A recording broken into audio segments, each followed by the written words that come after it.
Assalamualaikum warahmatullahi wabarakatuh. Selamat pagi adik-adik mahasiswa D3 TLM. Di sini untuk mata kuliah epidemiologi penyakit tropis sudah masuk ke pertemuan ketiga tentang riwayat alamiah penyakit.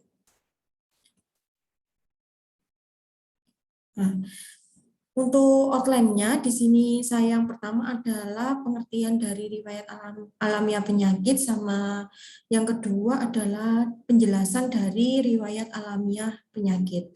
Jadi riwayat alamiah penyakit ini merupakan proses perkembangan suatu penyakit tanpa adanya intervensi manusia atau campur tangan medis dengan sengaja. Nah, perkembangan penyakit ini mulai dari sehat, sakit, sampai akhir perjalanan penyakit, yaitu sembuh, kronik, cacat, sampai ke kematian.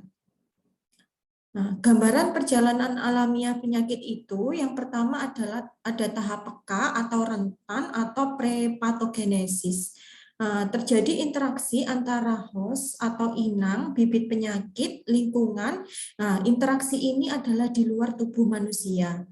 Penyakit belum ditemukan dalam daya tahan tubuh karena inang masih kuat sehingga sudah terancam dengan adanya interaksi tersebut. Oleh karena itu kondisi manusia masih tetap sehat. Meliputi orang-orang yang sehat, tetapi dia adalah mempunyai faktor resiko atau faktor predisposisi untuk terkena penyakit. Contoh dari faktor resiko adalah genetik, kondisi fisik, jenis kelamin, umur, kebiasaan hidup, dan sosial ekonomi. Faktor resiko dapat berubah atau tetap. Yang kedua adalah tahap pragejala atau subklinis.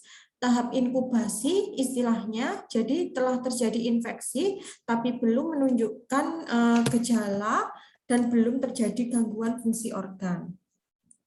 Ciri-ciri dari tahap pragejala yang pertama adalah perubahan akibat infeksi atau paparan masih belum tampak. Yang kedua adalah terjadi perkembangbiakan mikroorganisme patogen karena diinkubasi. Yang ketiga adalah pada penyakit non-infeksi terjadi perubahan anatomi dan histologi. Contohnya adalah pada arteriosklerotip pada pembuluh darah koroner mengakibatkan penyempitan pembuluh darah. Dari tiap penyakit mempunyai masa inkubasi yang berbeda-beda berdasarkan jam, hari, minggu, bulan, dan sampai bertahun-tahun. Tahap inkubasi sendiri adalah dimulai dari masuknya bibit penyakit sampai sesaat sebelum timbulnya gejala. Yang ketiga adalah tahap klinis. Jadi tahap klinis ini merupakan kondisi ketika telah terjadi perubahan fungsi organ yang terkena dan menimbulkan gejala. Jadi manifestasi klinis pada tahap ini sangat bervariasi, mulai dari yang paling ringan, sedang, berat, berat sekali, dan mati. Nah, di sini dihitung dari munculnya gejala penyakit dan pejamu sudah merasakan sakit atau masih ringan sehingga penderita masih dapat melakukan aktivitas. Oleh karena itu, jika pengetahuan dan pendidikan masyarakat rendah, maka penyakit semakin parah dan bahayanya masyarakat luas dan terjadi kejadian luar biasa atau wabah. Keempat adalah tahap penyakit lanjut, yaitu merupakan tahap saat akibat dari penyakit mulai terlihat. Yang pertama adalah penyakit makin bertambah hebat, penderita tidak dapat melakukan pekerjaan, jika berobat umumnya telah memerlukan perawatan. Kelima adalah tahap terminal atau akhir penyakit. Jadi tahap 5 ini merupakan pilihan keadaan, yaitu sembuh sempurna, sembuh dengan cacat, karier, kemudian penyakit berlangsung kronik dan berakhir dengan kematian. Pada penyakit infeksi, akibatnya itu berubah secara spontan, sembuh dengan terapi, dan kambuh, serta meninggal dunia. Pada penyakit non-infeksi adalah cacat dan meninggal dunia, serta perilaku sosial itu contohnya tingkah laku antisosial, gangguan jiwa, dan meninggal. Nah, ini adalah bagian atau diagram riwayat alamiah penyakit mulai dari masa prepatogenesa. Jadi masa prepatogenesa ini bibit penyakit belum memasuki penjamu, telah ada interaksi antara penjamu, bibit penyakit, dan lingkungan.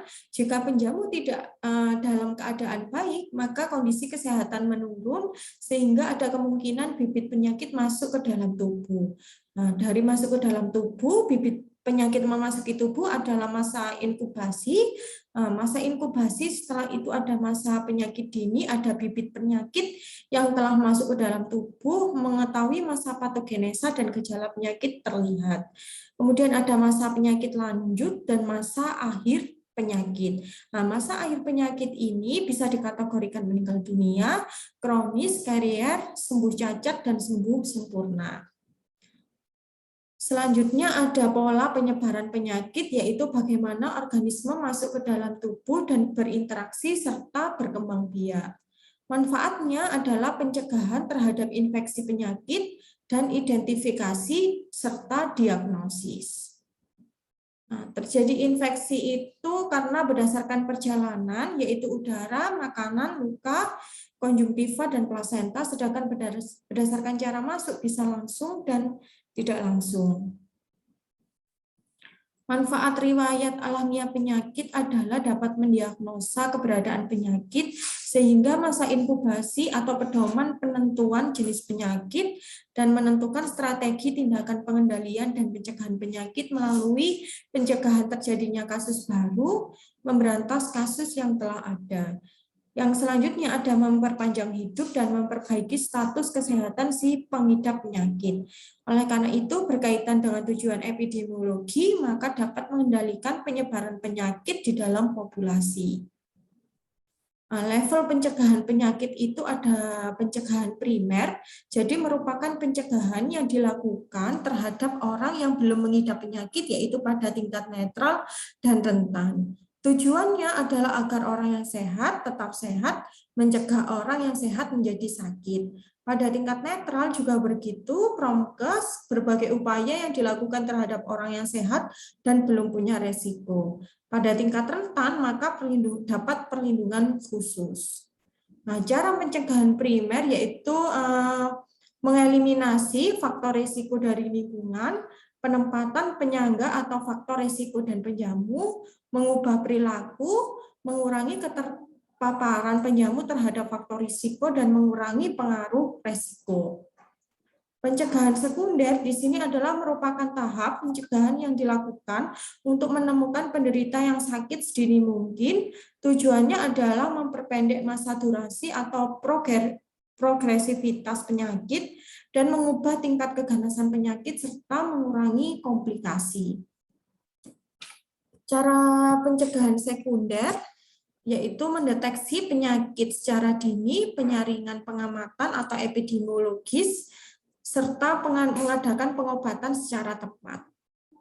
Kalau pencegahan tersier, maka pencegahan yang dilakukan mulai tingkat klinik sampai tingkat cacat ketika perjalanan penyakit tidak dapat dihentikan.